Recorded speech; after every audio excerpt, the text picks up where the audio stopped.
Buenas noches, ¿logran escucharme? Giancarlos, ¿me confirmas si me escuchas, por favor? Bien, me parece que sí, logran escucharme.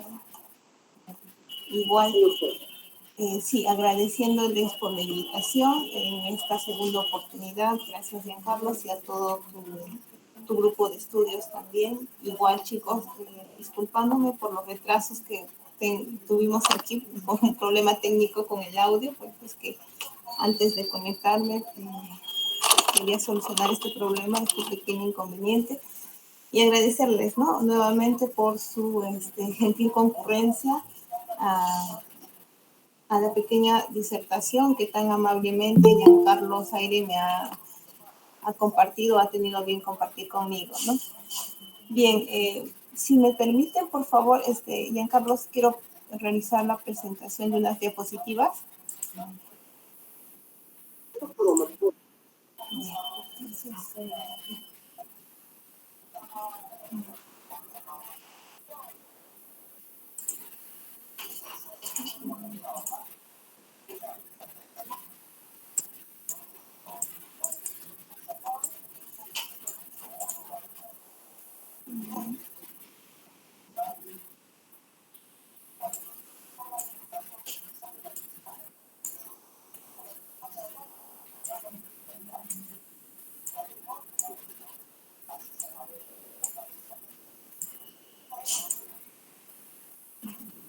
ahí espero puedan visualizar las diapositivas.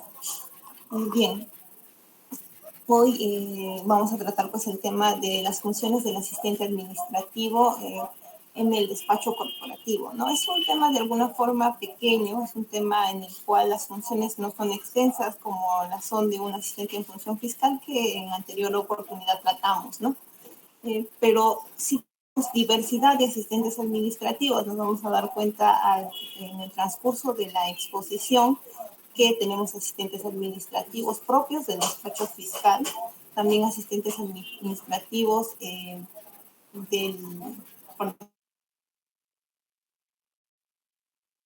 el reglamento, también tenemos al asistente administrativo chofer, al asistente administrativo notificador, ¿no?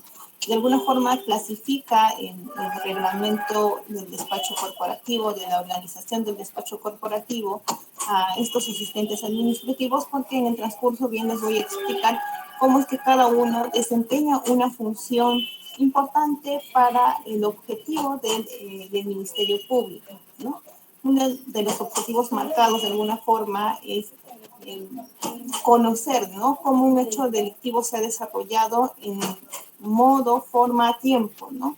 Cómo es que podemos llegar nosotros para luego Fiscalía llevar a una acusación o a una acusación propiamente estos hechos. Necesitamos de todos los actores, ¿no? Como al inicio se decía, todos estos actores van a aportar algo a nuestra cadena de investigación. Recordemos que para el Ministerio Público la investigación es, pues, de alguna forma su fase estelar, porque aquí va a desplegar toda su potestad, ¿no? De investigar, de averiguar un hecho, de alguna forma de conocer cómo es que se desarrolló este hecho delictivo que se nos pone a través de una denuncia al despacho fiscal, ¿no? Bien. Iniciamos entonces las funciones del asistente administrativo.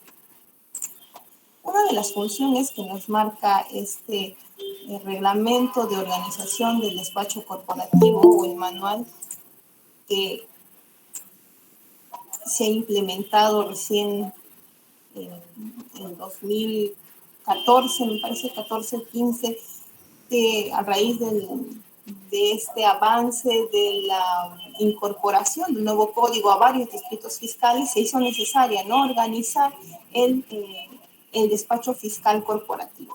Así tenemos, pues, que tenemos a un fiscal provincial, a un fiscal superior, a un fiscal adjunto provincial, adjunto superior también, y a los asistentes, ¿no?, asistente en función fiscal y luego el asistente administrativo. Entonces, vemos pues que una de las funciones del asistente administrativo es recibir y registrar en el sistema informático el ingreso de escritos, oficios u otros documentos, ¿no?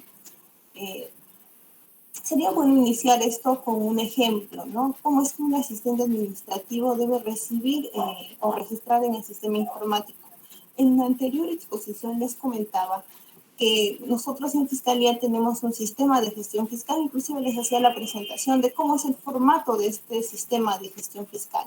Este sistema de gestión fiscal pues permite a la Fiscalía, al Ministerio Público como institución tener datos objetivos de, por ejemplo, cuántas investigaciones tenemos en el cargo preliminar, cuántas investigaciones tenemos con la acusación o cuántas investigaciones y denuncias que ingresaron a la Fiscalía fueron archivadas. Este sistema les permite al Ministerio Público sacar un dato estadístico de toda la carga laboral que tenemos nosotros como Fiscalía o como Ministerio Público. Entonces, ahí la importancia de que el asistente administrativo registre en este sistema informático los escritos, oficios, otros documentos, porque vamos a ver que en algún momento vamos a tener que ya sea por estadística, ver cuántos escritos nos ingresó, si estos escritos están proveídos o no están proveídos, si estos escritos tuvieron una atención oportuna o no fueron atendidos oportunamente, ¿no? Sí, no pueden visualizar. Así también dice recibir, clasificar y registrar en el día los documentos ingresados al despacho fiscal, dando cuenta al fiscal. Aquí les comento por qué la importancia. Recordemos que todos los días nosotros tenemos una investigación en la cual tenemos dos partes, ¿no? Hasta tres podría decirse. Tenemos al agraviado, tenemos al Ministerio Público y tenemos al imputado, ¿no? Y por lo general existe una defensa activa de los imputados. Los imputados siempre están pidiendo diligencias, requiriendo copias o de alguna forma siendo parte del proceso, ¿no? Muchas veces piden lecturas, quieren acceder a la carpeta o quieren saber cómo está el estado, ¿no? Y eso es un derecho de todos los investigados, ¿no? Y de todas las personas que en su momento pueden ser investigados, son susceptibles de investigación. Nosotros podemos acceder a la carpeta si en algún momento nos vemos, por ejemplo, no sé, denunciados, ¿no? Y es ahí donde debemos tener en cuenta que esta interacción entre las partes hace necesario que se dé cuenta de todos los escritos ingresados en su momento, ¿no? Por ejemplo, el día, hoy estamos 24, el día 23 de agosto del 2021 pudo haber ingresado algún escrito en el cual el investigado solicitaba expedición de copias. No se dio cuenta en el día, no se pasó una semana, y de aquí a una semana recién se da cuenta el asistente administrativo y dice, sí, había una expedición de copias, ¿no? Y puede ser malinterpretado por la parte o por el requiriente, en este caso por el imputado, en el ejemplo, de que el Ministerio Público está ocultando información o no quiere expedirle las copias, ¿no? Inclusive puede ser materia de una tutela de derechos. Entonces, esa es la importancia de que los documentos se den cuenta en el día, ¿no? Esto es un ejemplo pequeño, por decirlo así, un incidente menor, porque cualquiera podría decir, pero es solo una expedición de copias. Pero quizás esta expedición de copias a este imputado le puede servir para algo más, ¿no? Tal vez para un acto de pleno derecho, ¿no? Quizá este podría accionar, no sé, una excepción de improcedencia de acción y para ello necesitaba las copias, ¿no? Y si el Ministerio Público en su momento no lo atendió, aparte de acarrear una responsabilidad administrativa, también puede acarrear una responsabilidad con el proceso, que sería una tutela de derechos, ¿no? Entonces, es la importancia de que un asistente administrativo tenga que dar cuenta en el día del documento ingresado. Puede existir casos extremos, ¿no? En el cual tengas un abogado muy quisquilloso, que en mi experiencia profesional me ha pasado, ¿no? Hay abogados muy quisquillosos que necesariamente quieren que se les atienda en el plazo que indica el código. 24 horas, me tienes que responder y notificar, porque es urgente. Y si no, me voy a control interno. Entonces, y a veces se nos pasa, ¿no? Somos conscientes de que nuestro sistema fiscal o nuestro sistema, en realidad, nuestro sistema judicial en general, hablo, se encuentra sobrecargado, ¿no? Con las carpetas fiscales, con las investigaciones, con las denuncias que ingresan día a día.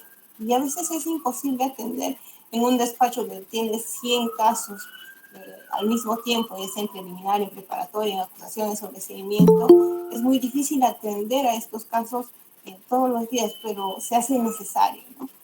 Más aún cuando tienes a un abogado de alguna forma que sea de alguna forma quisquilloso y no entienda siquiera razón de por qué se atiende a destiempo, ¿no? Y es por eso que también en algunos casos pedimos como parte fiscal pide, ¿no? Al asistente, ya sea en función fiscal y en este caso al asistente administrativo, una razón de por qué no se atendió en su momento, no se dio cuenta en su momento, ¿no? A veces se pone pues de que hay demasiada carga laboral y eso también es válido, ¿no? Y se pone ahí para que el abogado pueda entender de por qué no se le atendió a tiempo. Otra función del asistente administrativo es atender o facilitar las carpetas fiscales para su lectura y expedición de copias dispuestas por el fiscal. Y aquí quiero hacer una pausa, ¿no? ¿Quiénes pueden solicitar copias de la carpeta fiscal? ¿No? El Código Procesal Penal nos establece quiénes pueden solicitar copias, ¿no? Recordemos que un proceso penal es reservado para las partes, así que todo lo que contiene, todas las piezas que contienen esta carpeta fiscal y todos los actos de investigación únicamente involucran a las partes.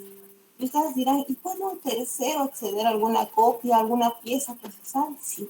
El código dice sí, siempre y cuando se encuentre justificado la expedición de copias a este tercero y el acceso a la carpeta a este tercero, ¿no? Me ha pasado casos, por ejemplo, en los que yo estaba investigando por usurpación y tenía al usurpador, al supuesto posesionario y tenía a un tercero que inclusive tenía ya una denuncia en otra sede fiscal contra esta persona por ese mismo lote. Entonces, ellos argumentaron de que se encontraban interesados en conocer de alguna forma cuál era el certificado o la constancia de posesión que había presentado una de las partes, ¿no? Y argumentamos en ese sentido y pudimos expedir y se dispuso expedir las copias certificadas de esta constancia de posesión que se expidió en una de las partes, ¿no? Pero como les digo, fue porque se argumentó y tenía que sostenerse materialmente cuál era el interés y diferencia de este tercero para ingresar y obtener estas copias, ¿no? Entonces hay que tener como asistente administrativo mucho cuidado al momento de entregar las copias, porque únicamente deben estar enteradas las partes en el proceso, ¿no? Y siempre tienen que estar dispuestas por el fiscal. Un asistente administrativo no puede disponer de propia mano y decir, bueno, tú eres agraviado y sí, te entrego las copias porque me las has solicitado, ¿no? Siempre tendrá que disponerlas el fiscal, ¿no? Y esto también, como en la anterior oportunidad les señalaba, previo al pago de alguna tasa para la expedición de copias, ¿no? Que ahora se encuentra en 10 céntimos según el TUPA del Ministerio Público, ¿no? También otra de las funciones es digitalizar, imprimir y fotocopiar y certificar los actuados de las carpetas fiscales. Y aquí también quiero hacer un alto en la certificación de los actuados de las carpetas fiscales y sus anexos, ¿no? ¿Cuándo un asistente puede certificar un actuado o la copia de un actuado? La carpeta fiscal está compuesta por varios documentos, muchas veces por documentos y piezas originales y otras tantas por piezas certificadas y otras por copias simples. Y me pasó en alguna oportunidad y tuve la experiencia de ver que en algún momento el juzgado nos pidió copias, ¿no?, de todo el expediente, copias certificadas de todo el expediente. Nos puso así en la orden judicial, ¿no? Pero el dilema era, ¿cómo es que yo certifico una copia simple? Recordemos que el certificar un actuado es dar fe de que el contenido de tal documento es tal cual al original que yo tuve a la vista. Si fuera un original, no hay inconveniente porque certifico o autentifico y doy fe de la autenticidad de esta copia, ¿no? Si fuera un documento que se encuentra certificado por otro, también podría dar fe, ¿no?, con la tingencia de que es una copia fe de la copia certificada. Pero de una copia simple era nuestra nuestra duda e incertidumbre, ¿no? ¿Cómo es que puedo yo certificar? Y solucionamos de la siguiente manera, ¿no? Hicimos un formato en el cual certificábamos que era una copia simple que se encontraba contenida en la carpeta fiscal. Porque el juzgado lo que intentaba conocer era que estas piezas se encontraran dentro de la carpeta fiscal. Entonces se hizo así, ¿no?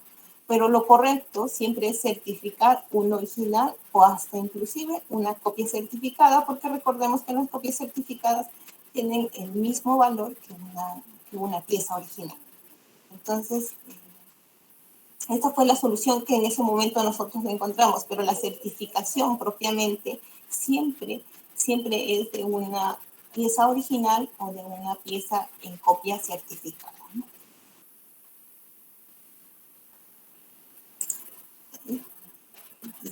¿Qué otras más funciones tiene el asistente administrativo del despacho fiscal? Recuerden que estamos hablando de un asistente administrativo del despacho fiscal, ¿no?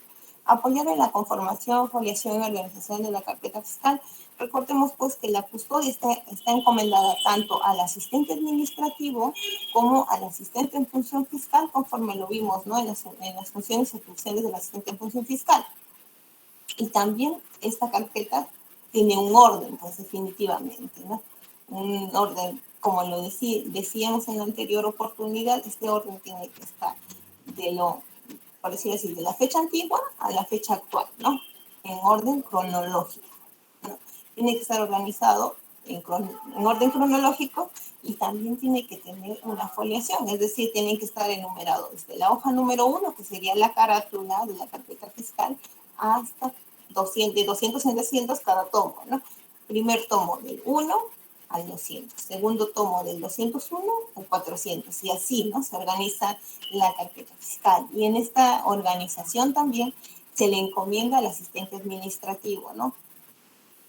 Custodiar, mantener y clasificar los archivos y documentación del despacho fiscal. Aquí ya vemos una función adicional a lo que siempre se trata, ¿no? Siempre se trata carpeta fiscal, investigación. Pero también un asistente administrativo, recordemos que es mano derecha, por decirlo así, del fiscal coordinador, porque siempre un asistente administrativo tendrá a cargo, pues, los dilemas, qué sé yo, se malogró una carpeta o nos falta mobiliario o no tenemos papel, entonces tendrá que oficiar, mantener documentación, ¿no? O tal vez menesteres como estos, o tal vez cosas delicadas, por ejemplo, como saber la productividad de un despacho fiscal. Entonces tendrá que manejar el sistema y de alguna forma indicar el fiscal A tiene tanta carga, el fiscal B tiene tanto, o casos que están en investigación. Y muchas veces ha pasado que nos piden, por ejemplo, información de si tal persona se encuentra investigada o no, ¿no? Porque no se actualiza el sistema o porque se tiene dudas, ¿no? Y tendrá pues la misión de, en representación del despacho, porque ya no es de un fiscal, sino del despacho, de la primera Fiscalía Provincial Corporativa, de la segunda o de la tercera, contestar, ¿no? Contestaremos, no existe ninguna investigación, o si en caso existiera, sí se encuentra investigado en tal carpeta, ¿no? Y que está a cargo de tal persona también. Entonces, esta función, tanto de custodiar, mantener y clasificar, dice los archivadores del despacho fiscal, se le encomienda también al asistente administrativo, ¿no? Otra de las innovaciones que nos trae este manual del despacho corporativo es el apoyo en las labores de turno fiscal conforme a la necesidad de servicios y lo dispuesto por el fiscal, ¿no? Anteriormente, los asistentes administrativos y tampoco los asistentes en función fiscal apoyaban en las labores de turno porque se entendía que el único que hacía turno era el fiscal. Pero el fiscal muchas veces en el turno tiene carga y tienen, por ejemplo, detenidos, 5 detenidos. Tendremos que hacer oficio para que todos pasen medicina legal, o tendremos de alguna forma que, no sé, ingresar las denuncias porque queremos realizar un requerimiento de prisión preventiva o un proceso inmediato, ¿no? Entonces, en ese momento se va a tener que recurrir al asistente administrativo, ¿no? Quien también debe prestar apoyo conforme a sus atribuciones o de acuerdo a sus funciones en el turno fiscal, ¿no? También el asistente administrativo está encargado de realizar el trámite documentario y las notificaciones que disponga el fiscal, ¿no?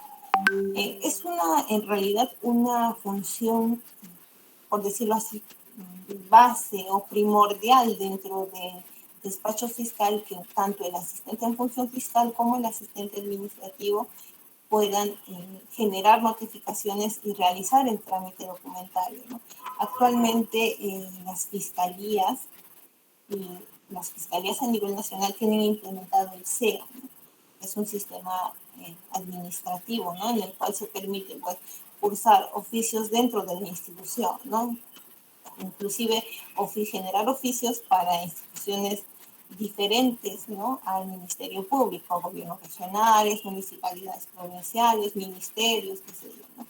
Entonces es un sistema que actualmente se maneja en el Ministerio Público y que también tiene la función de alguna forma, de generar este trámite documentario y las notificaciones el asistente administrativo.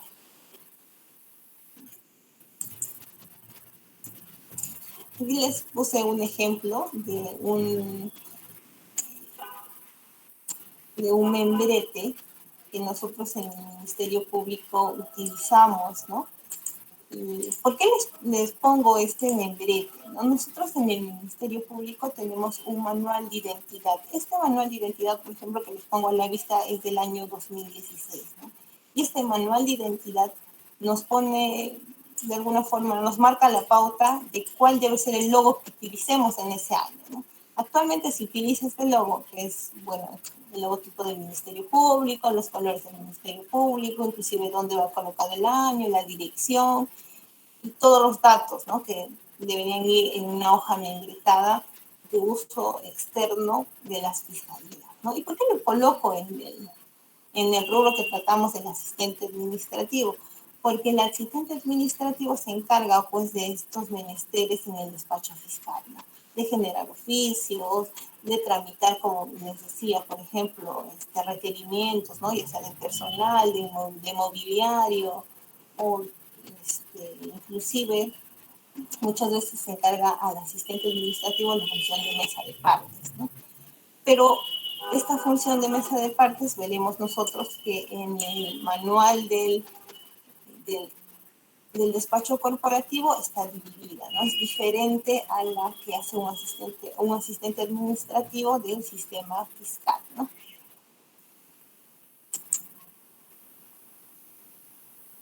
Otros asistentes administrativos también, como les comentaba al inicio, es un asistente administrativo notificador, ¿no? Los asistentes administrativos notificadores.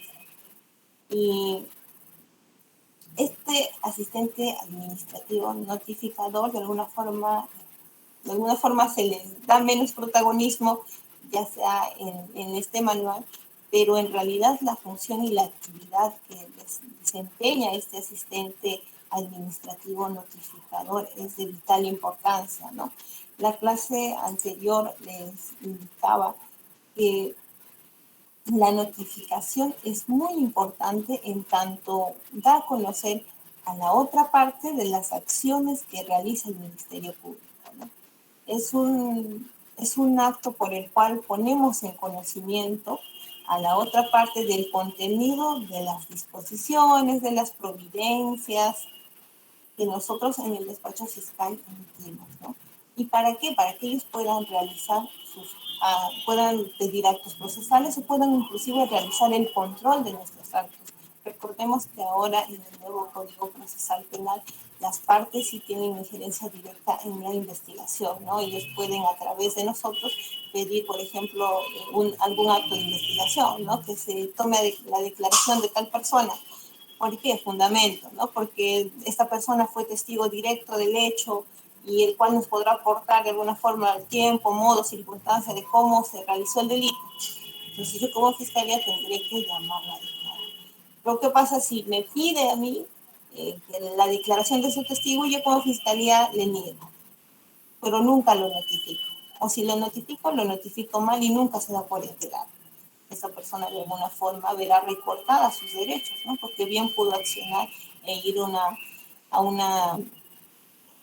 a a un requerimiento de inadmisión de diligencias sumariales, ¿no? Y que ahí el juez ya, si considera que esta diligencia que es solicitada por esta parte es pertinente para la investigación, ordenará a Fiscalía que pues realice esta diligencia, ¿no? Entonces, por eso es importante el acto de notificación, porque la otra parte toma conocimiento de las acciones que realizamos dentro de la investigación, ¿no? Dice, el asistente notificador, según el reglamento, dice, recibe manualmente o a través del sistema informático las notificaciones y citaciones para su entrega. Recordemos que quien se encarga de generar las notificaciones, ya sea el asistente administrativo del despacho fiscal o el asistente en función fiscal, ¿no?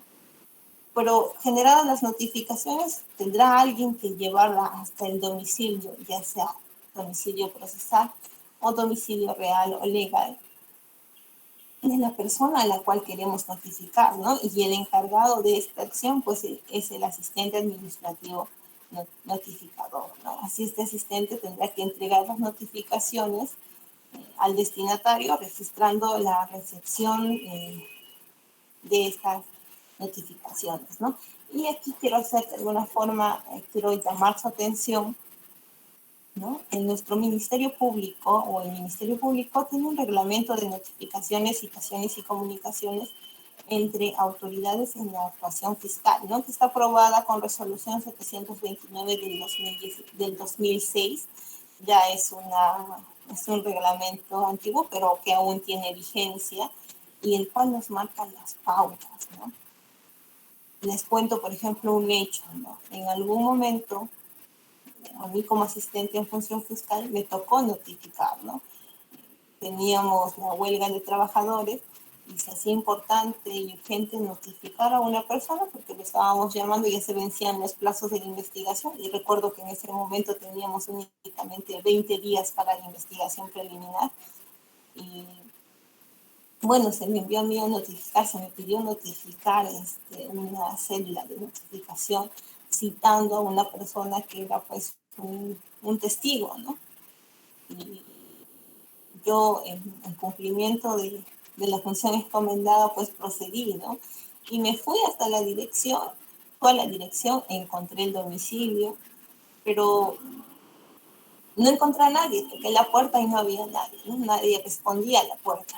Entonces estaba cursando recién el décimo año, el quinto año de Derecho, recuerdo, y en mi vida anteriormente nadie me había hablado de este reglamento de notificaciones. Llevé el curso de procesal civil, pero no le tomé atención a cómo notificar, ¿no? Y espero que ustedes sí me presten atención ahora y puedan en algún momento, si les toca notificar, puedan realizar las acciones que yo en su momento no realicé, ¿no? Yo no sabía qué hacer. Llamé en ese momento a una compañera y me dice, bueno, no me encuentras, déjalo bajo puerta nada más. Y él dice eso, ¿no? Me dijo, anota el número y el número de suministro. Anoté el número de suministro, la descripción y todo, y lo dejé bajo puerta. Y me fui. Llegué, le dije al fiscal, doctor, ya está notificado, le entregué bajo puerta, no sé qué. Y el fiscal también me dijo, ya, qué bueno, ponlo en la carpeta, entonces hay que esperar que venga. Y ciertamente, ¿no? Pero obvié un paso. Y es algo que prevé el Código Procesal Civil, ¿no? Dice que si tú no encuentras a la persona en tu primera visita, lo que tienes que hacer y lo que corresponde es dejar pues un aviso, ¿no? Y en el aviso tienes que especificarle y decirle, señora tal, no sé, señora Roxana, ¿no? El día de hoy vine yo, por ejemplo, Susan Herrera, ¿no? Para notificarle la citación, no sé, en la carpeta tal, en la carpeta 24 del 2021, ¿no? No la encontré y le tengo que decir, regresaré el día de mañana a tal hora. ¿Para qué? Para que la persona a la que quiero notificar, que en este caso sería Roxana, pueda encontrarse presente y pueda recepcionar y enterarse de propia mano cuál es el acto de investigación que el Ministerio Público desea realizar, ¿no? Pero yo no hice eso, yo vi ese paso y lo dejé. Luego ya pasó el tiempo y el abogado muy astuto vino porque dijimos, no, el testigo en el archivo, ¿no? Archivamos ese caso y todo, y el abogado de la otra parte que había solicitado esta declaración y que estaba interesado también en esta declaración vino a la revisión, ¿no? Y en la revisión encontró pues que no existía el aviso de notificación previa, ¿no? Y bueno, en la queja y en la elevación de actuados, lo que hizo fue argumentar que no se notificó válidamente a este testigo que le era importante para los hechos denunciados o para la investigación y que la fiscalía no cumplió. Entonces, el superior acogió, porque efectivamente yo no había adjuntado el preaviso, era una mala notificación y el superior acogió, ¿no?, ese argumento y dijo, sí es cierto, entonces ampliemos la investigación por 20 días más a efectos de que llames y cumples con realizar esta diligencia. Y bueno, ahí sí ya, por suerte nuestra, existían los chicos de notificaciones que con la experticia que tienen, porque siempre notifican, fueron a notificar, les pedí que tomaran fotos, que dejaran un aviso y todo lo demás, ¿no? Entonces, de hecho me sirvió para aprender la forma correcta de notificar. Porque para mí, a mi primera impresión, era una buena notificación porque encontré la casa, encontré la dirección y presumí que era de tal persona, lo dejé bajo puerta y me fui. Pero nunca dejé un aviso de que esa persona, yo regresaría, o tal vez, es más, ¿no? Lo que el abogado en su escrito manifestó fue que tampoco se tiene conocimiento certero si tal persona recibió, porque en la notificación no se deja constancia si se averiguó con el vecino o con alguna persona de que esta persona vivía en ese domicilio. Entonces fue este hecho que a mí me enseñó de alguna forma a notificar válidamente en las otras notificaciones que ya realicé, porque el Ministerio Público siempre notifica, ¿no? Siempre. Es una acción que si tú te postulas como asistente administrativo, como asistente en función fiscal, siempre vas a tener que notificar. Entonces es importante que desde ahora ya ustedes que tienen estas aspiraciones aprendan a notificar, ¿no? No necesariamente porque van a asumir el cargo, porque quieren asumir el cargo de un notificador, sino porque es importante, inclusive para ustedes, si algún día el notificador les dice, no notifique bajo puerta, que ustedes puedan realizar lo que corresponde, ¿no? Que es el preaviso, si se entregó a la persona o si se entregó a otra persona distinta al titular, porque puede pasar casos en los que hay una persona, llegas al domicilio, efectivamente te confirma, sí, Giancarlo Said de Toledo vive en este domicilio. No sé, en Las Begoñas 201, sí, es su casa, vive acá, es mi sobrino, ¿no? Ya. ¿Y está ahora, señora, para notificarlo? No, Giancarlos no está, porque ahorita, justo ahorita, a las 18:49, Giancarlos está, no sé, en la ponencia de la doctora Susana. ¿Y el notificador qué tiene que hacer? Entregarle, decirle, bueno, como eres su prima, te entrego. No. El Código Procesal Civil dice, yo tendré que dejarle igual un aviso y decirle, mañana a tal hora yo regreso, ¿no? Y que Giancarlos tiene que estar a tal hora. Si Giancarlos no se encuentra a tal hora, en ese momento, recién en la segunda visita, yo podré entregarle a esta tercera persona la notificación. Pero ¿qué pasa si se niega? Sí, y me ha pasado, ¿no? Sí, yo soy el familiar de esta persona. Y puede decir, sí, yo soy la prima de Giancarlos, yo soy la tía de Giancarlos, pero yo no te recibo. A mí no me metas en esos problemas, ¿no? Lo que sabe decir la gente. Dile a él, y tú como notificador, ¿qué tienes que hacer? En ese momento tendrás que dejar tu razón y decir, se negó a recibir tal persona, ¿no? Y justo hoy conversábamos con una colega aquí en el despacho y le decía, lo que hacíamos allá era dejar y lo poníamos bajo puerta, ¿no?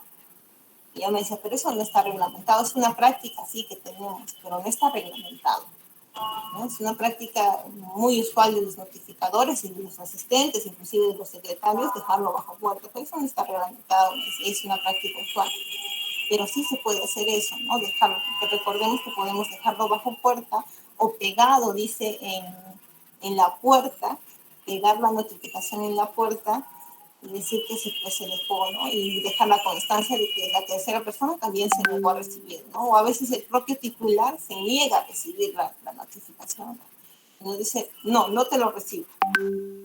Que no soy yo, y te ponen un montón de peros por no recibirte la notificación.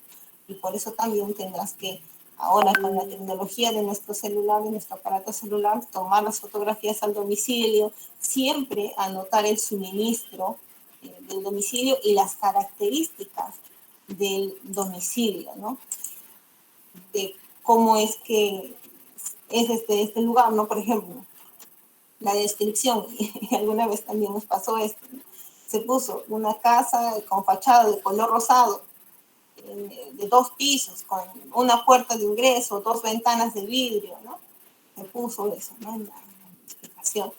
Pero cuando otra persona va, el siguiente notificador va a notificar, ya no encontró 2 ventanas, encontró 3 ventanas. Ya no era rosado, era de color amarillo, por ejemplo. Entonces, siempre tienes que dejar el número de suministro, ¿no? Porque el suministro es muy difícil que cambie de número, por decirlo así, ¿no? Lo usual puede ser que, no sé, hoy día la casa estaba de rosado y de aquí una semana la persona o las personas que viven en el lugar decidieron quitarla de amarillo. Eso puede suceder que cambie de color. Pero el suministro de referencia es muy difícil que cambie, ¿no? Y por eso también las tomas fotográficas, ¿no? Que tienen que realizar los notificadores al momento de diligenciar las células de notificación, ¿no? Para tener conocimiento certero y posteriormente no pueda ser afecto de alguna nulidad este acto, ¿no? Que se haya dispuesto en el despacho fiscal, ¿no? También tenemos, continuando ya, ¿no? Tenemos otro asistente que es el asistente almacenero, ¿no? ¿Y qué es el asistente almacenero? Se dirán, yo también decía almacenero. Yo los conocía como cadena de custodia, ¿no? Pero son asistentes almaceneros, dicen, ¿no? Y los cuales se encargan o tienen las funciones relacionadas con el procedimiento de la cadena de custodia, ¿no? Recordemos que el nuevo Código Procesal Penal tiene esta particularidad de que las evidencias sean custodiadas no dentro de la carpeta fiscal. En el antiguo modelo, y algunos que también han tenido a la vista expedientes antiguos, ¿qué era lo usual? Por ejemplo, había un caso de violación sexual y se tenían las prendas íntimas dentro del expediente, ¿no? Y cosidos en el expediente, estaban bien puestos en el expediente, llenados en un sobre, en una bolsa plástica, con papel film, qué sé yo, pero estaban ahí. O a veces en un homicidio o en un robo agravado con arma blanca, ¿no? El cuchillo estaba en medio del expediente, o la navaja, o lo que se haya utilizado, ¿no? Pero en este nuevo código, de alguna forma pasamos y decimos, son elementos que tienen que estar en custodia y que tienen que guardar de alguna forma y cumplir con el principio de visibilidad. Es decir, lo que yo recabé el 10 de enero del 2008 debe ser tal igual y debe perdurar tal igual al 20 de agosto del 2021, ¿no? Debe tener las mismas características, conservar todo tal cual se hizo esta recolección en el 2008, ¿no? Hasta el 2021, ¿no? Hasta cuando dure el proceso en realidad y hasta cuando el fiscal disponga la destrucción de este elemento incautado, ¿no? Y es así que se crea pues a este asistente almacenero, cual se encarga de custodiar las cadenas de custodia, ¿no? O los bienes incautados, ¿no? Entonces, es importante la función del almacenero, quien se encarga pues de primero recibir, registrar y custodiar, que es lo más importante, las evidencias y bienes y los documentos que lo acompañan, así también de llenar y archivar formatos de cadena de custodia junto con los antecedentes y realizar, dice, periódicamente, son algunos puntuales funciones que recabo, que son realizar periódicamente la limpieza y mantenimiento de las evidencias de los bienes ingresados. Y aquí con limpieza y mantenimiento no quiere decir que yo como asistente administrativo vaya a aperturar la cadena de custodia, sacar el cuchillo, el arma blanca y darle pues el mantenimiento. No vaya a sacar el arma y le empiezo a limpiar. No, no se trata de eso, sino de conforme está en la cadena mantener un orden. Y vamos a ver también en curso de las investigaciones, que hay investigaciones diversas y elementos incautados diversos. Muchas veces hay elementos como los más usuales, por ejemplo, un cuchillo, un arma de fuego, o ropa manchada de sangre, qué sé yo, pero también a veces se incautan bienes perecibles, ¿no? No sé, alimentos. Me ha tocado, por ejemplo, en un momento haber incautado productos vencidos por un delito contra la salud pública. Había productos vencidos que eran granos, harinas, ¿no? Estos que venden usualmente los encontramos en la calle, no sé, como harina de tal planta, qué sé yo, ¿no? Entonces, encontramos esto y lo llevamos. El resultado, pues, que estaban como, y cuando estuvieron ya tiempo, como año y medio, todavía no terminaba la investigación y el proceso todavía no culminaba, todos estos bienes perecibles estaban ya pues como carcomidos por las ratas en el almacén, ¿no? Entonces también de esta acción de limpieza y de mantenimiento pues se encarga el asistente administrativo almacenero, ¿no? Y muchas veces también pasa por el hecho de que si es un bien perecible, el Ministerio Público tiene pues la función de disponer qué se realiza o qué debe realizarse con este producto, ¿no? Por ejemplo, si es un producto vencido y ya no es apto para el consumo humano, tendremos pues que ordenar su destrucción, ¿no? Inclusive antes de que culmine el proceso, pero previo ya a todos los actos de investigación, o sea, ya he culminado todos los actos de investigación y dejados en el acta correspondiente, ¿no? Tomar muestras, qué sé yo, llevarlo a análisis, saber qué productos son, si son aptos para el consumo humano, no son aptos para el consumo humano, qué sé yo. O solo tomar una muestra, ¿no? Por ejemplo, si son 100 kilos de estas harinas que les conté, podemos tomar una muestra, ¿no? Una pequeña muestra y la conservamos para su permanencia durante el proceso, ¿no? No obstante, a poder realizar todas las actas correspondientes, ¿no? Pesaje, identificación de cómo se encontraba y todo lo demás, ¿no? Entonces, por eso es importante que el asistente administrativo almacenero pueda conocer y tener nociones sobre la custodia de estas evidencias, ¿no? Aquí también me permito, un minuto por favor, quiero compartirles los formatos que se suelen usar y que ustedes también puedan visualizar y de alguna forma involucrarse ya con el quehacer diario de un asistente administrativo almacenero, ¿no? Okay, bien.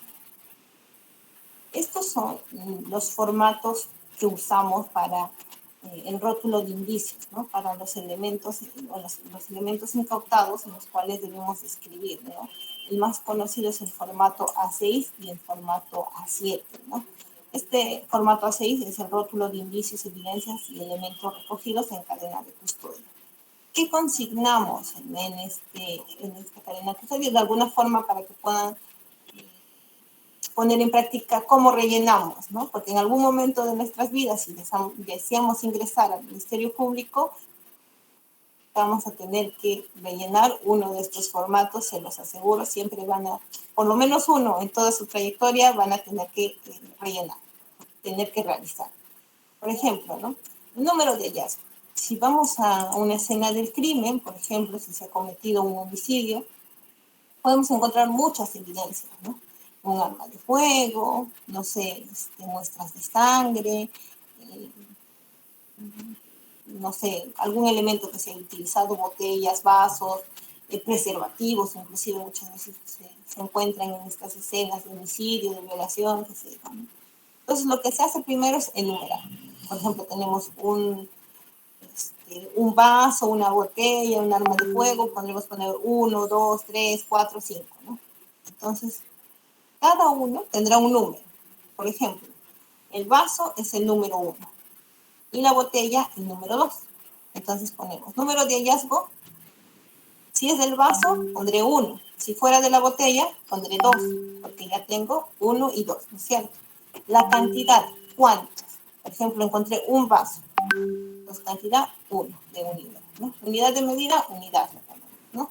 Algunos podemos ser en kilos, no sé, en litros, qué sé yo.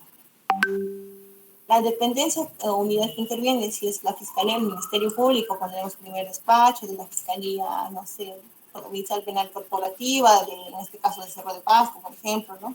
El lugar de recolección, siempre donde, ¿no? Pongamos que es en el segundo piso de Girón Las Begonias 201, en Chaupimarca, Pasco.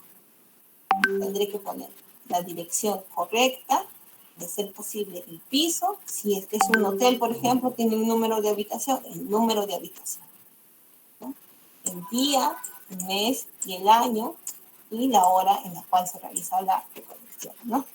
La descripción y condición. Siempre la descripción tiene que ser lo más idéntica posible a lo que estamos observando.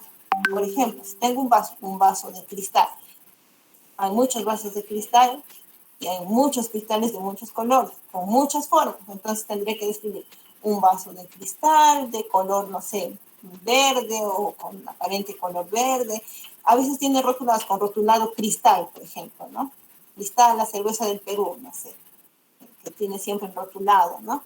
A veces está quiñado por un lado, ¿no? Que tiene, no sé, se encuentra con una ruptura a uno de los lados, ¿no?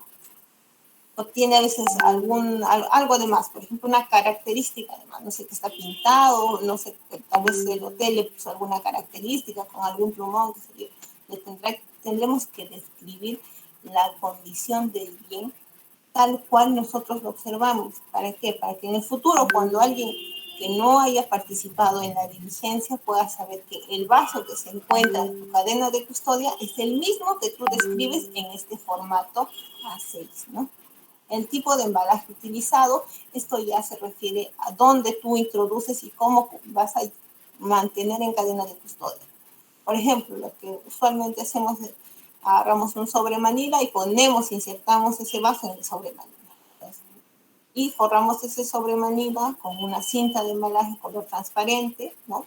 No sé, por todos los lados donde pueda ser posible, de alguna forma que este bien pueda ser sustraído. Entonces, por los 5 lados, por ejemplo, siempre forramos, ¿no? 1, 2, 3, 4, 5 lados.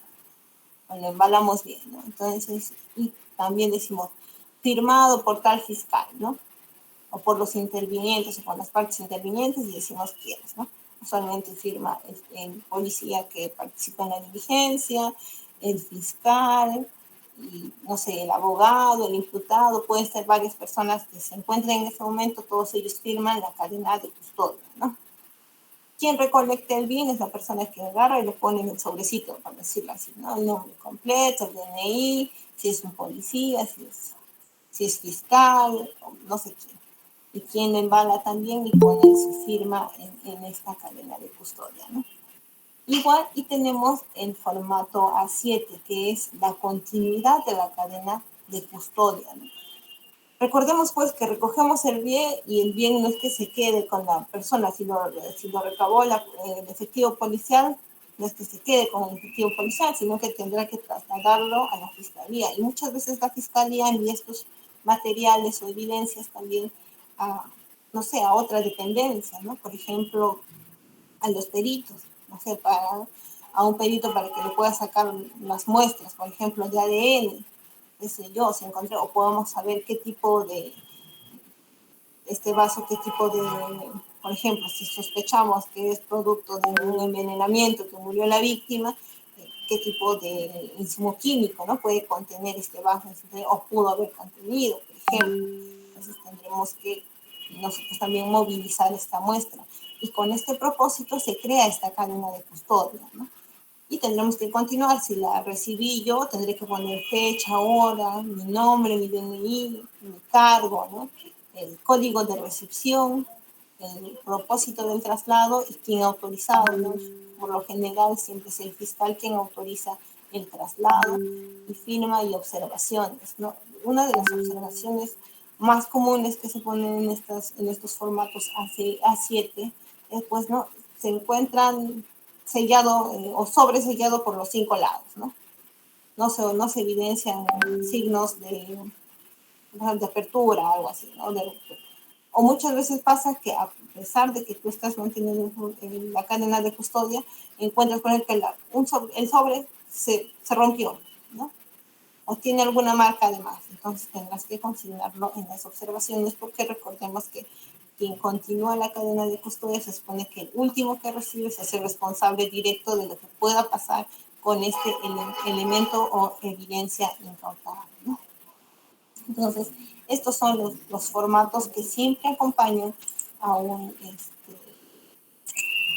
a una evidencia que ha sido incautada, ¿no?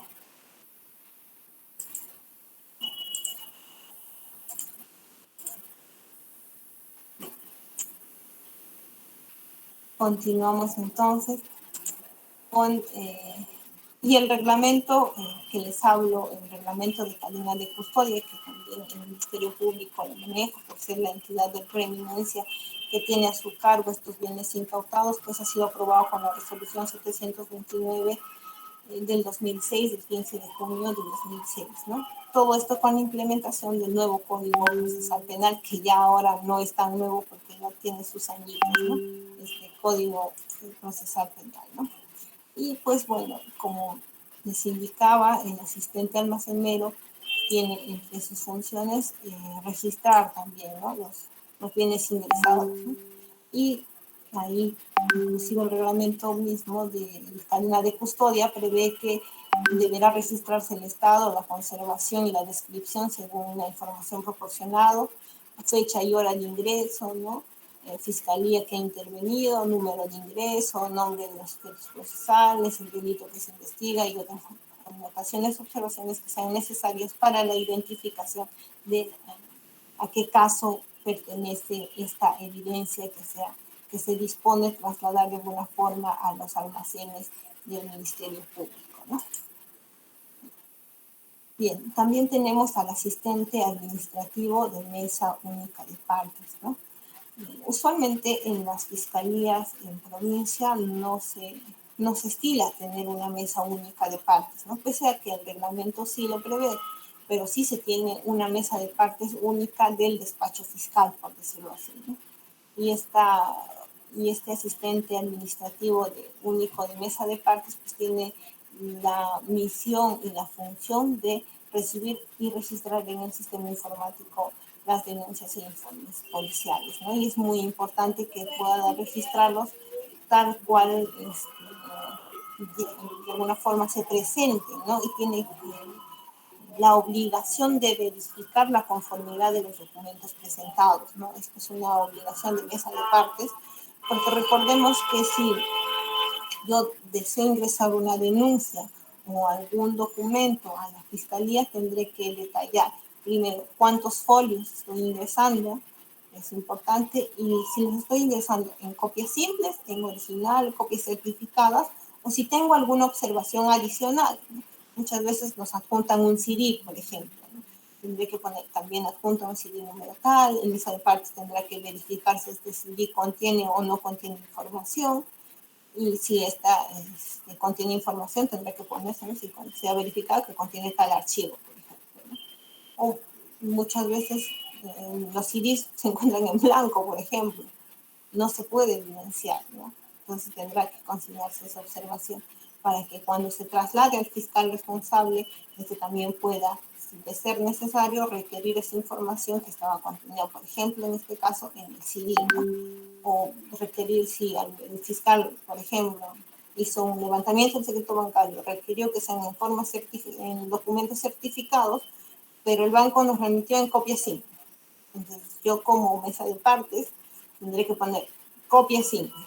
Y yo como fiscal tendré que decir, yo ordené que sean, o te requerí que sean copias certificadas, entonces cumple con enviar, porque lo que me has enviado es copia simple, ¿no? Entonces, es ahí donde el asistente de mesa de partes, en este caso el manual lo llama mesa única de partes, tendrá pues la misión de verificar la conformidad de los documentos presentados, ¿no? Y muchas veces pasa también que cuando se encuentran de turno en los despachos fiscales, llegan pues los informes de la policía, ¿no? Y estos informes te indican a veces contener, por ejemplo, contiene declaración del agraviado, declaración del imputado, te adjunta un acta, te adjunta otra acta, qué sé yo. Entonces, como mesa de partes tendrás que verificar. Entonces, a ver, adjunta declaración de, disculpe, Álvaro Carguarica, por ejemplo, ¿no? Adjunta declaración de Kisa Ligue Kenyan Naidi. Entonces, lo tendrá que verificar si en realidad adjunta o no. Porque muchas veces puede ser que no lo adjunte y si tú lo recibes como mesa de partes y le das la conformidad, en algún momento puedo hasta hacer valer eso, es decir, yo he dicho en este informe que se entregó todo y la mesa de partes no hizo ninguna observación y se ha recibido como tal. Y no tenemos la declaración o el documento que desea anexar, ¿no? Entonces es por eso importante que la mesa de partes pueda verificar todos los documentos o los anexos que indique contener, ya sea un escrito, un informe, un oficio, ¿no? O cualquier documento que pretenda ser ingresado al Ministerio Público, ¿no? También tenemos al asistente administrativo de archivo, y cuya función primordial es custodiar y conservar físicamente las carpetas fiscales. Recuerdo en la anterior oportunidad que les hablé de una carpeta física y una carpeta digital, ¿no? Que está contenido en el sistema de gestión fiscal. La carpeta física es la que se remite a archivo una vez que ya ha concluido el proceso, ¿no? Ya sea por el archivo preliminar, ya sea con una sentencia condenatoria absolutoria, ya sea con un sobreseimiento, ya sea porque llegamos a un principio de oportunidad, a un acuerdo preparatorio, y se tenga que archivar esta carpeta, se tendrá que enviar al archivo central, ¿no? Y el asistente administrativo de archivo pues es el responsable de custodiar y conservar en físico estas carpetas fiscales, ¿no? Se tiene también un reglamento para la conservación y custodia en archivo de estas carpetas fiscales y se nos exige, por ejemplo, que se encuentren foliadas, que se encuentren cosidas, de tanto de altura, de tanto de ancho, es un poquito exigente de alguna forma la revisión de estas carpetas, pero es también en relación a que el asistente administrativo en su momento va a tener la función de custodiar y conservarlas físicamente estas carpetas fiscales, ¿no? Y finalmente, también existe un asistente administrativo chofer, ¿no? Y cuya función única se prevé en el manual del despacho fiscal corporativo es trasladar a los miembros de la Fiscalía Corporativa en cualquier momento que lo requiera, ¿no? Obviamente trasladarlos con una movilidad, ¿no? Que el Ministerio Público asigna a cada fiscal, ¿no? Bien, con ello yo concluyo mi participación en este tema, las funciones del asistente administrativo. Conforme les he indicado, existe una diversidad de asistentes administrativos y cada quien pues tiene su propia función, ¿no? Y una función propia de cada asistente administrativo que es indispensable en la investigación y en el desarrollo de cada proceso penal que el Ministerio Público tiene como función investigar, ¿no? Bien, agradecida con ustedes. También si tienen alguna interrogante o alguna duda, algo que tal vez yo no pueda en este momento absolver, por favor, les pido puedan hacerme sus preguntas. Y igual también agradecer a Giancarlos una vez más por la tan grata invitación que me realiza, ¿no? Para participar de estos eventos junto a ustedes, ¿no? Giancarlos, te cedo la posta.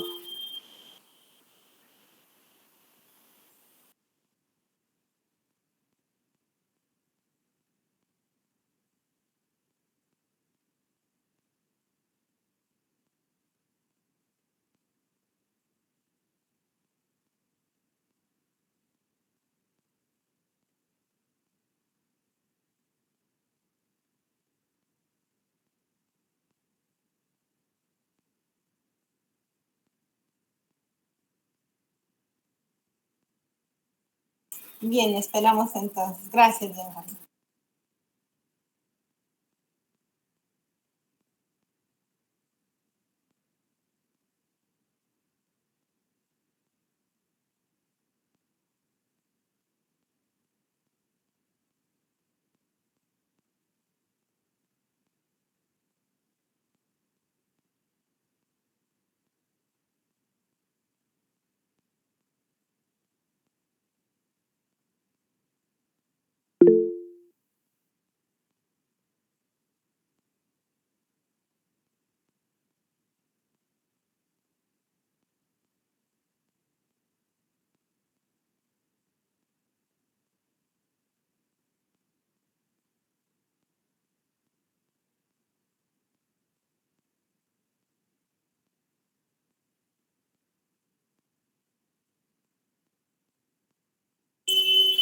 Bien, José Luis, me pones muy difícil o muy alta la valla para contestar esta pregunta, ¿no? ¿Cuál es el primer reto para vencer de un asistente en la fiscalía? Bueno, existen en realidad varios retos, si hablamos en el ámbito personal, ¿no? De alguna forma, como personas, serían los miedos, ¿no? Miedos a veces tenemos, les comento por mi experiencia personal, ¿no? De cómo actuar en un proceso. Recordemos que es un proceso y es la vida real, ¿no? Nos jugamos en ese momento con libertades, con derechos de personas que se encuentran involucrados en una investigación, ¿no? Y muchas veces como asistente tienes ese temor sano de actuar y decir, lo haré bien, estaré bien o estoy bien en este momento por hacer esto, o actuar tal diligencia o pedir esto, pedir aquello. Entonces, de alguna forma, ese sería el reto en el ámbito personal, ¿no? Y otro reto que vencer, pues, es primero eh, conocer las funciones del asistente en función fiscal y plasmar estas funciones a tu actividad como asistente en la fiscalía, ya sea como asistente administrativo o como asistente en función fiscal, ¿no? Y ¿qué recomendaciones brindarte? A ver, la primera recomendación, siempre es mejor actuar apegado a la norma que irse más allá, ¿no?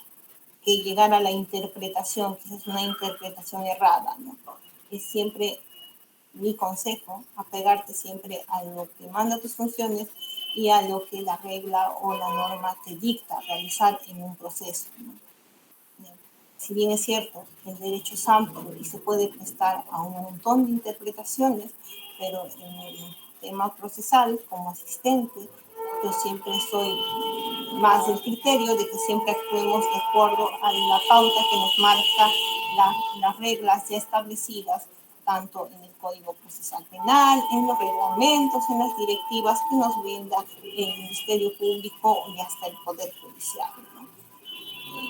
Muy humildemente siempre voy a reiterar y a todos también y recomendar y aconsejar que siempre se encuentren, si es el deseo de ustedes, conseguir una carrera en la fiscalía, conocer el proceso penal en sí, ¿no? Si quieren formar parte de una fiscalía penal, por ejemplo, conocer el proceso penal en sí, ¿no? Porque recordemos que el fiscal investiga con relación y siempre se limita y se encuadra al marco procesal, ¿no? Que nos marca nuestra legislación, ¿no? Por ejemplo, notificar, qué diligencia seguir, qué pesquisa realizar, ¿no? Por ejemplo, podemos tener agentes encubiertos, podemos, no sé, mandar pericias, ¿no? Y el fiscal siempre tendrá que saber que para realizar, por ejemplo, una pericia tendrá primero que designar peritos, juramentar al perito, tendrá pues que incidir en el objeto pericial, tendrá que darle el plazo a las otras partes que puedan presentar sus peritos de parte y tendremos que, ahora último, ¿no? Con la innovación que nos ha implantado la sala especializada, por ejemplo, es de convocarlos a una mesa de trabajo pericial, ¿no? Entonces, siempre tenemos que actuar con relación a lo que el Código Procesal Penal y lo que el proceso en el ámbito de investigación exige como fiscalía, ¿no? Bien, Giancarlo, si hubiera otra pregunta más.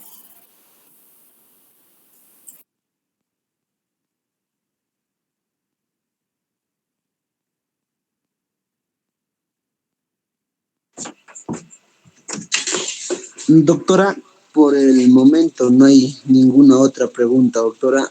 Agradecerle nuevamente por la ponencia Bien, brindada con otra, doctora. Y por último, doctora, le doy el pase para que pueda despedirse y dar por finalizado esta sesión del día de hoy, doctora. bien, igual, gracias, Giancarlo, y gracias a tu persona y a todo el grupo de estudios que tienes allá en la Universidad de Daniel Achilles Carrión, mi casa universitaria, ¿no? Aquí en el lugar donde he formado muchos de los conocimientos que ahora puedo plasmar aquí en el trabajo que tengo. también agradecida con Dios por haber nacido en Cerro de Pasco, ¿no? Una tierra de muchos grandes talentos. Conozco a muchas personas que han salido de la Universidad Daniel Alcides Carrión y que ahora destacan, ¿no? Por su nivel de profesional y profesionalismo que tienen al momento de desempeñar alguna función, ¿no? Eh, Igual, chicos, ustedes, sé que cada uno de ustedes es un alumno, un exalumno de la universidad y de muchas otras universidades, y yo me siento muy agradecida al escuchar de ustedes y de estos eventos, ¿no? Me siento muy contenta porque cada día vamos creciendo como comunidad, ¿no? Como comunidad universitaria. En el inicio vamos creciendo y afianzando nuestros conocimientos, ¿no? Con conocimientos que yo en este momento pueda saber, pero quizás mañana ustedes a través de lo que yo hoy comparto con ustedes también puedan inclusive enseñarme a mí de todo aquello que en su momento yo pude haber orientado a ustedes, ¿no? Y yo encantadísima de participar, siempre cuenten conmigo y deseo pues a cada uno de ustedes que pueda continuar y seguir en este constante desarrollo profesional que tienen, ¿no? Recordemos que somos seres incompletos y siempre queremos más. Y hay que querer más conocimiento siempre, ¿no? Hay que adquirir más conocimiento. Y si bien es cierto, nunca podremos tener todos los conocimientos del mundo, pero cada día podremos un poquito más aportar a todo nuestro mundo, ¿no?